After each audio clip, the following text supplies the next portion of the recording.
I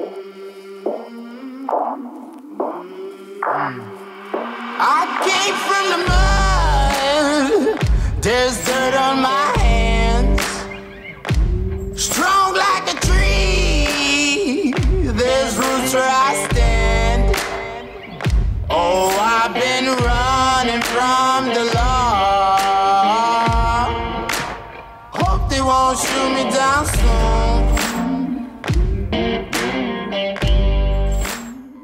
Salut, c'est Maxime, j'espère que vous allez bien. Je tiens vraiment à vous remercier aussi parce que grâce à vous, on a passé le cap des 2000 abonnés, donc 2000 fois merci. Ça me pousse forcément à continuer encore mes vidéos de test, à vous faire des belles images qui, je l'espère, continueront encore de vous plaire. Du coup, autant ne pas s'arrêter en si bon chemin. Si vous êtes nouveau, que vous passez sur la chaîne, que vous regardez cette vidéo, prenez quelques secondes pour vous abonner. Et puis aussi, avis à ceux qui ne l'auraient pas encore fait, d'actionner la cloche pour être au courant en fait des dernières vidéos. Et il y a quelques jours, c'était autour d'une bonne bière dans un bar que j'ai pu rencontrer enfin Thibaut de la marque Moonwatches. Donc c'est d'ailleurs l'un des 3 fondateurs de la marque qui m'a un petit peu briefé en fait sur le projet, et notamment aussi sur le Kickstarter qui est en cours, et puis tout simplement sur le projet des différentes montres qui va sortir. C'est une marque qui a un projet un petit peu particulier puisqu'il est mûrement réfléchi depuis bien 2 ans déjà. Et surtout, c'est un projet qui se veut être participatif avec une communauté en fait qui a interagi avec la marque. Il y a eu des décisions qui ont été prises en fait en tenant compte aussi du choix et du vote de cette communauté pour savoir aussi un petit peu quel type de design choisir, quel type d'aiguille, quel type de boîte, etc. En fait, je pense que si vous suivez un petit peu comme moi, on va dire la sphère horlogère youtubesque, on va dire, vous avez pu voir des interviews donc avec Xavier de la chaîne Dialysius, Julien de Remontre, mais aussi la présentation de certains modèles par Lionel de Chronoflexion et aussi Corentin de la chaîne Amateur de Montres. Donc ces 2 derniers, Corentin et Lionel, ont présenté chacun une version différente, à savoir Corentin la numéro 11 qui correspond en fait à la mission Apollo 11 qui est bleue, et Lionel qui lui a présenté la numéro 15. 15 comme le 15e jour lunaire qui se veut en fait représenter la clarté, la plus grande clarté en fait de cette lunaison. Donc bien sûr, je vous invite, si ce n'est pas déjà fait, à aller voir leurs vidéos respectives. Je vous mets de toute façon des fiches et les liens dans la description, il n'y a pas de souci. Bon, je tiens à préciser en fait que en ce moment, donc, le Kickstarter qui est en cours, qui a commencé mi-novembre et qui va se terminer le 11 décembre. D'ailleurs, je vous mets aussi le lien dans la description. N'hésitez pas à cliquer dessus, vous verrez, il y a plein d'infos. Donc, c'est pas la peine non plus que je répète ce qu'ont dit les copains, ni ce qui est écrit sur le Kickstarter. Donc allez-y, cliquez, n'ayez pas peur. On a finalement 2 collections différentes. On a la collection éphémère qui a lieu uniquement durant cette campagne de financement participatif, la série Créateur. Un petit peu pour rendre hommage en fait à tous les différentes personnes qui ont contribué de près ou de loin à ce projet. C'est l'opportunité en fait d'acquérir l'une des 3 versions que j'ai citées juste avant. Donc je disais la 11, la 15 et puis du coup la version que je vais vous présenter qui est la 29. C'est la version noire qui correspond en fait à la dernière phase, le dernier jour en fait de cette phase lunaire. Bon, les puristes diront que c'est 29,5 jours et c'est exactement ça. D'ailleurs vous verrez la marque y a pensé. Alors bien sûr, ces 3 montres sont disponibles vraiment dans ce laps de temps, ne seront plus produites ensuite. C'est pour ça qu'elles seront numérotées, donc ça c'est super intéressant. Donc c'est cette collection éphémère là dont je parle. Il y aura aussi une collection dite permanente ayant pour nom Origine. Vous pourrez retrouver en fait des montres à la fois automatiques, mais aussi des montres quartz. Donc pour tout budget. Bon, clairement, le but de Moonwatches, c'est de placer l'astre lunaire vraiment au centre du projet, au centre de la montre. Et pas n'importe comment. Try to catch me howling at the moon.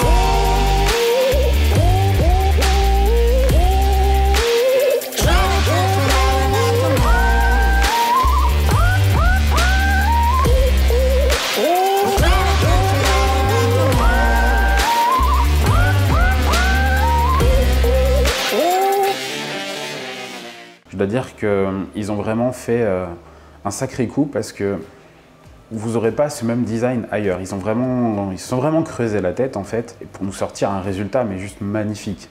Et d'ailleurs, je ne suis pas le seul à le penser. C'est une montre qu'on mérite d'avoir dans sa collection et surtout qui va permettre en fait d'avoir à chacun d'avoir un petit peu cette poésie lunaire ou lunesque à son poignet. Donc c'est vraiment une belle opportunité que je vous encourage à soutenir et puis pourquoi pas à vous offrir, donc tant qu'il est encore temps, l'un des exemplaires disponibles. Clairement, l'envie des créateurs, c'est de proposer un produit qui soit accessible, mais surtout très bien fait, bien pensé. Donc pour ça, en fait, ils sont allés du côté de la Suisse. Leur but, c'est de présenter vraiment, de proposer à la vente une montre qui soit Swiss made. Et clairement, à ce niveau de tarif, ça court pas les rues. Alors oui, c'est un pari osé, risqué. Ça, je vous l'accorde, D'où cette campagne de financement. On ne sait jamais à l'avance si ça va marcher ou pas. Mais là, je pense qu'ils sont bien partis pour mener à bien leur projet et nous offrir quelque chose de vraiment très très sympa. Et même dans la continuité en fait, parce que pour avoir discuté du coup avec Thibaut, l'un des 3 cofondateurs, il y a de la suite dans les idées, donc ça mérite qu'on s'intéresse à la marque, pas que maintenant, mais encore après. Finalement, en fait, une montre, à la base, c'est fait pour donner l'heure, mais là, on a l'impression que c'est vraiment la phase de lune qui passe avant le côté horloger, enfin le côté horaire en fait d'une montre. D'ailleurs, je dis Moonwatches, mais vous aurez remarqué que ça s'écrit un petit peu différemment. En fait, c'est juste que c'est écrit en phonétique. Le but aussi, c'est d'avoir un design qui soit reconnaissable dès le premier coup d'œil. Bon, après, dites-moi en commentaire ce que vous en pensez. Mais je trouve qu'ils ont vraiment fait fort. Ce qui est chouette déjà, c'est que la montre, elle va être portable par une grande majorité des poignets, puisqu'on a une taille vraiment assez contenue, une taille parfaite pour une Brace Watch. On est sur une boîte déjà en acier poli, 316L, d'un diamètre de 38 mm et d'une épaisseur contenue de 11,1 mm. Une taille vraiment idéale. D'autant plus aussi que l'épaisseur, en fait, on a un petit... Le design fait qu'on a l'impression qu'elle est un peu plus fine qu'elle n'y paraît, grâce aussi à ces lignes qui sont tantôt courbes, d'autres planes. C'est vraiment très bien travaillé. Là, avec les cornes qui sont vraiment qui sont courbées, en fait, qui semblent épouser le poignet, c'est vraiment un choix stylistique qui est très, très bien choisi. Alors, sur cette version noire, ce qui est chouette, c'est vraiment l'ambiance que donne le côté noir du cadran, mais aussi avec le poli, le brillant des aiguilles, des index. Il y a un petit côté, quand on joue avec la lumière, il y a un petit côté un peu Dark Side of the Moon pour les fans de Pink Floyd. Un côté voilà, mystérieux, comme la lune, qui nous dévoilerait pas tout de suite sa splendeur en fait, finalement. Je trouve que le soin a été vraiment apporté pour pas surcharger le cadran, parce qu'il y a quand même un minimum d'informations, mais on n'est pas submergé par ces informations justement. L'intérêt, c'est qu'ils ont utilisé ici un mouvement donc suisse, le Sellita SW288, qui permet en fait d'offrir une phase de lune, mais avec grande ouverture. J'avais parlé déjà d'une montre à phase de lune, il s'agissait de l'Econeutra Avro Moonphase, qui avait aussi utilisé un Sellita, mais avec une petite ouverture. Et là, vraiment, ce mouvement, donc d'ailleurs Moonwatches doit être l'une des premières marques vraiment à utiliser ce mouvement pour cette capacité donc d'offrir une phase de lune à grande ouverture, vraiment quelque chose qui se voit bien sur le cadran, donc plutôt bien joué pour ça. Et petit plus, vous l'aurez remarqué, mais au-dessus de cette ouverture donc de disque, il y a une graduation en arc de cercle, dans le but justement d'avoir une précision de lecture de la phase de lune en cours. Et donc ça va de 0 à 29,5, puisqu'une lunaison fait exactement 29,5 jours. On remarque d'ailleurs que le 29e jour et demi est présent ici en rouge. Donc vous verrez en fait, si vous regardez les autres vidéos des copains, vous verrez que chaque modèle, chacun des 3 modèles a ce petit clin d'œil en fait sur le cadran. Ce que j'adore aussi sur ce cadran, c'est qu'il n'est pas plat, il y a du relief. On a déjà des index en applique, on a un guichet date à 6 heures qui pareil est vraiment bien placé. C'est pas juste une ouverture en fait, il y a quand même un encadrement on va dire qui met en valeur ce guichet date, et puis les aiguilles, mais surtout on a l'ouverture qui montre en fait ce disque de lune. Et ce disque de lune, c'est pas n'importe quoi, parce qu'il a été fait d'une certaine façon. Si on se plonge dedans, littéralement, on peut voir les cratères de la lune. Et je vais vous dire justement comment ça a pu être fait, pour pas que ce soit juste une simple impression en fait. Ce disque de lune a été fabriqué par l'atelier suisse AJS Production. Et finalement, c'est pour ça aussi qu'on appelle ce disque de lune un disque de lune réaliste, puisqu'il s'agit en fait d'une couche de peinture qui a été brûlée grâce à un laser femto. Donc femto, c'est quand même une unité de mesure qui est vraiment minuscule, qui permet d'aller dans les détails, et donc de brûler des petites parties comme ça, donnant en fait à la peinture un aspect brûlé par endroits et recréant ainsi les cratères. Côté réglage de la montre, clairement il n'y a pas de prise de tête non plus pour régler cette phase de lune. On a remontage du calibre automatique simplement, comme d'habitude en remontant la couronne. D'ailleurs je parle de la couronne. Petite précision, déjà celle-ci elle est signée, du logo Moonwatch comme j'en parlais avant, mais c'est surtout que là sur le prototype, elle est plus petite que sur la version finale. Si on tire la couronne en position 1, en la tournant dans le sens horaire, on va régler la date de façon assez classique aussi. Si on la tourne dans le sens anti-horaire, et là on va agir sur le disque de lune. Donc vous voyez, c'est super simple. Et bien sûr, si on tire en position 2, réglage de l'heure comme d'habitude sur la majorité des montres. On a ici un calibre Sellita, je le disais, le SW288 qui est vraiment de très bonne facture. Il est automatique, possède 38 heures de réserve de marche, quelque chose d'assez basique, stop seconde bien sûr. Et petite précision, c'est qu'il bat à 28 800 alternances par heure. 4 Hz, ce qui va vraiment donner de la fluidité en fait à l'aiguille des secondes, toujours très agréable à l'œil. Et puis c'est une aiguille qui est tout comme les deux autres, très élégante dans la finesse, vraiment pour pas surcharger ce cadran et lui donner vraiment un aspect en fait de montre habillée, de dress watch. C'est un mouvement qui a été développé en 2018 et sa complication à phase de lune possède une précision de 0,03 jours par révolution lunaire, en fait ce qui implique une correction grosso modo tous les 3 ans. Donc que ce soit devant ou pour le fond de boîte, on a ici la présence d'un verre saphir traité anti-reflet. Du coup, pour une fois, je vais pas me plaindre d'avoir un fond transparent, puisque là, le calibre, il est... Alors, c'est selon les options que vous allez choisir, mais en tout cas, il est disponible dans plusieurs finitions.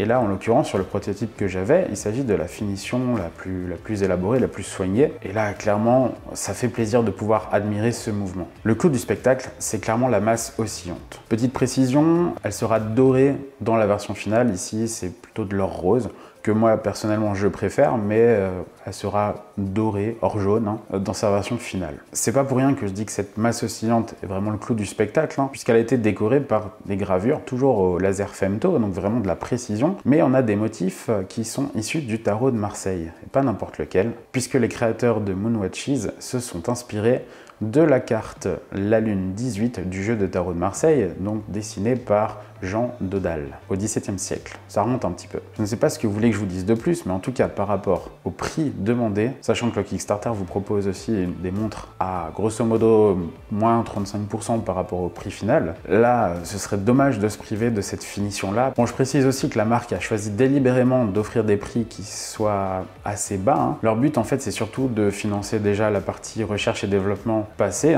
et de financer la partie à venir, la partie future pour la prochaine collection. Encore une fois, n'hésitez pas à cliquer sur le lien dans la description pour aller voir leur Kickstarter et avoir tous les détails, les différents prix et ce qui est proposé. Également, malgré ce qui est écrit sur le fond de boîte du prototype, les montres seront assemblées en Suisse, réglées. D'après ce qu'on m'a dit, le réglage devrait être affiné encore plus, donc pour avoir une précision bien meilleure. Donc ceci est fait bien sûr en Suisse, d'où le label aussi Swiss Made. D'autres précisions par rapport aux différences avec la version finale, c'est que le packaging va être légèrement différent. La qualité sera bien meilleure en tout cas. On a également la présence de la mention automatique sur le cadran qui va être légèrement augmentée. Et autre chose, mais qui n'est pas un détail, c'est que les bracelets seront produits en France à partir de cuir recyclé. Donc ça c'est un bon point et surtout que ça donnera un aspect bien plus qualitatif à l'ensemble. L'entrecorne étant de 20 mm, j'ai pas pu m'empêcher de tester plusieurs bracelets et je peux vous dire notamment que la maille milanaise lui va particulièrement bien. Ah oui, et à 6 heures, l'ajout de la mention Swiss Made, parce que c'est toujours plus sympa d'avoir ça écrit sur le cadran. Alors certains s'en fichent, bon, ça peut être un argument de vente aussi, mais en tout cas, si déjà c'est assemblé et qu'une bonne partie est fait en Suisse, autant le préciser. Comme je le disais au début de la vidéo, les modèles seront numérotés, donc vous aurez la présence du numéro sur le fond de boîte. Je vous laisse aussi profiter en bonus de quelques images d'une version quartz que j'ai pu tester, 36 mm. Ça ira peut-être à des poignets beaucoup plus fins, des poignets féminins. Il y aura bien sûr quelques modifications qui seront faites, donc le fond plein est également gravé joliment, je trouve, du tarot de Marseille. Il s'agit aussi d'un mouvement quartz Ronda, donc suisse, toujours avec la phase de lune.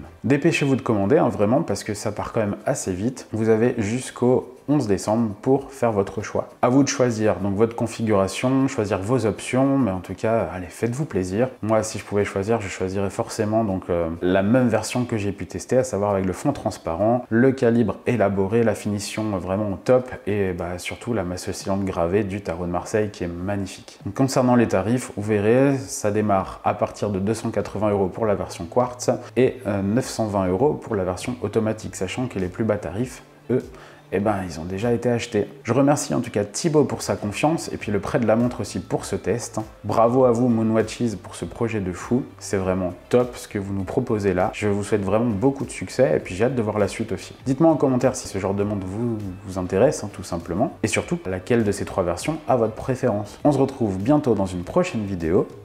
Salut!